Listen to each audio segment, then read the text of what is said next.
conversa. Entonces, pues la primera pregunta que yo le quiero realizar es, para su merced, ¿qué es blockchain? Bien, blockchain, digamos que es puede considerarse como una estrategia, también puede considerarse como una técnica, eh, y que si entramos a definirla con las palabras blockchain, pues vamos a decir que es una cadena de bloques, como la definición, pero en términos ya muy prácticos es una definición básica y que se puede entender fácilmente. Blockchain básicamente está entendido como un libro de contabilidad, un libro contable donde las personas que hacen parte del grupo de blockchain pues se integran allí y validan todas las transacciones que se hacen entre cada uno de los usuarios o cada uno de los socios. Blockchain básicamente lo que busca es establecer conexiones seguras y que no haya intermediarios entre dos transacciones, o una transacción entre dos personas. Dos personas hacen una transacción y hoy en día las transacciones, los bancos están en la mitad haciendo el proceso de intermediación, digamos, y pues los bancos ganan ahí un dinero por hacer esa intermediación. Esa intermediación se quitaría si ponemos blockchain. Entonces, básicamente las personas que hacen parte de las transacciones, pues cada una entendería y daría validez o viabilidad al proceso, lo validaría y digamos que es uno de los temas que se está metiendo muy fuerte hoy en día en el tema de la tecnología y utilizando no el dinero en efectivo sino las criptomonedas, que es como el símbolo que está ahí alrededor de eso. Ha tomado mucha fuerza tanto para personas, grupos de personas, organizaciones y grandes empresas también. Listo, profe. Eh, Normalmente, ¿qué tipos de blockchain son los que existen o bueno, los que más se usan?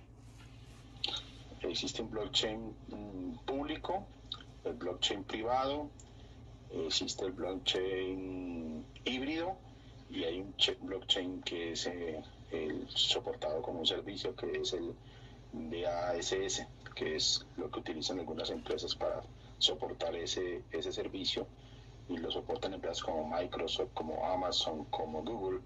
Entonces digamos que ellos son los que ponen la tecnología, el hardware, el software, para que funcione ese tipo de tecnología y no haya necesidad pues de buscarlo por otro lado. Entonces digamos que tenemos una plataforma muy soportable allí para poder utilizar el blockchain. Entonces básicamente serían esos cuatro Bien, profe.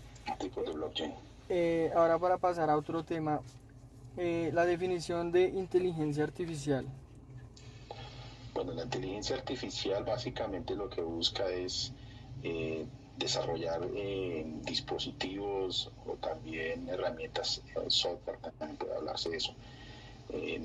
La informática ha evolucionado hacia eso, que las máquinas y las herramientas que se desarrollen tengan la posibilidad de pensar como el hombre, tengan la inteligencia del ser humano específicamente. Entonces hay unos desarrollos importantes que se consideran en el pasado, pero que hoy en día han cobrado mucha importancia gracias al desarrollo tecnológico del software y del hardware y de la misma robótica. Pues, digamos que han incluido cosas que el ser humano hace. Uno que no ha logrado es manejar la creatividad. El ser humano es creativo. Los dispositivos o los robots, los bots, no logran hacer eso. Aprenden de lo que uno les entrega, como el caso de Machine Learning o Deep Learning. Ellos aprenden de una data que le entregamos y incluso también de imágenes que le metemos como data, pero no logran superar al hombre. Digamos, la inteligencia artificial busca simular al ser humano. Listo, profe. Ahora en cuanto a la seguridad informática, como tal, ¿cuáles son los requerimientos o las recomendaciones para tener una buena seguridad informática? La seguridad informática básicamente está orientada a garantizar que los dispositivos computacionales y la misma información se preserven. O sea, buscamos técnicas y establecemos elementos que nos permitan garantizar que ese conglomerado de elementos, las redes, el software, el hardware en sí y la misma información se preserven, garanticen a partir de técnicas de encriptación, de políticas, de dispositivos, que todos los elementos en conjunto funcionen de tal manera que aseguremos que lo que se trabaja allí, las transacciones y la misma información esté asegurada de extremo a extremo, de origen a destino, y no haya ningún tipo de situación que se presente allí para generar malformación. No, la integridad de la información no quede de alguna manera o se ve afectada por diferentes tipos de técnicas que también existen, ¿no? Así como existe la seguridad informática, existen los delitos informáticos y la parte que tiene que ver con los hackers y los crackers que se encargan de tratar de penetrar la seguridad que tienen las empresas. Entonces, en conjunto es garantizar de que todos los elementos tengan las condiciones de integridad y seguridad para los usuarios. Listo, profe. Eh, la realidad aumentada o el contenido 3D, ¿cuál es su definición como tal y su objetividad? La realidad aumentada es tomar cosas de la vida real, elementos de la vida real, y llevarlos a utilizar elementos tecnológicos para simular, digamos, esa realidad del mundo real. Entonces lo que hace es colocar esos elementos y hacerlo más asequible al ser humano. Entonces, digamos, podemos utilizar realidad aumentada para simular una fábrica o un sistema de ensamblajes. Digamos que lo podemos trabajar con realidad aumentada, a diferencia de la realidad virtual que ya utiliza los elementos tecnológicos, no los simula con desarrollo de software y con imágenes y con tratamiento de texto. Es básicamente lo que podríamos hablar de la realidad aumentada. El 3D, pues también, digamos que es uno de los desarrollos más importantes, sobre todo a nivel de audio y de video, digamos, el tema de películas que simulan también comportamientos a niveles de movimiento, a niveles de audio, integran todo eso, renderizan una cantidad de elementos y hacen una simulación del mundo real. Por ejemplo, los juegos de FIFA, donde se simulan perfectamente un escenario de un partido de fútbol con todos los jugadores, incluso los mismos jugadores. Listo, profe.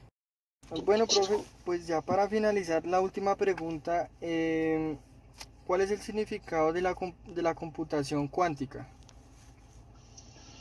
Bueno, la computación cuántica trata de resolver situaciones como, yo parto de este principio, no, tú tienes 5 personas ubicadas en una mesa y si yo pregunto o les pregunto cuántas maneras se pueden ubicar esas 5 personas, entonces uno hablaría de un 5 factorial. Un 5 factorial pues sería 100 veces, 120 posiciones diferentes podían trabajarse con esas 5 personas. Pero si hablamos, por ejemplo, de 50 factorial o de 100 factorial, pues ahí vamos a empezar a tener problemas. Entonces, la computación cuántica entra a resolver problemas que no se pueden resolver con la computación normal. Digamos que aquí en la computación normal hablamos de unos y ceros. Es decir, tenemos solamente dos estados, el estado 0 y el estado 1. En la computación cuántica ya tenemos estados entre 0 y 1. Entonces ya no ya lo llamamos bits, sino lo llamamos qubits. Entonces, como todo en lo que hemos tenido el desarrollo de la computación, pues estamos buscando que se procese mayor cantidad de información en menos tiempo. O sea, que la cantidad de información que hoy en día no se puede procesar, que por ejemplo se gasta 2-3 meses, ya Google ha hecho ejercicios de datos o procesamiento de información que se gastaba 2-3 meses, pues ellos lo han logrado hacer en minutos. Entonces lo que se busca con la computación cuántica es mejorar eso y también pues ya en la minimización de los dispositivos electrónicos que se colocan en los procesadores, ya hemos llegado al punto casi de tocar los electrones, los átomos, y ya no es posible meter más dispositivos en un área, de tal manera que buscamos otras alternativas, y la alternativa que está cogiendo mucha fuerza es la computación cuántica. IBM y Google ya tienen sus computadores cuánticos.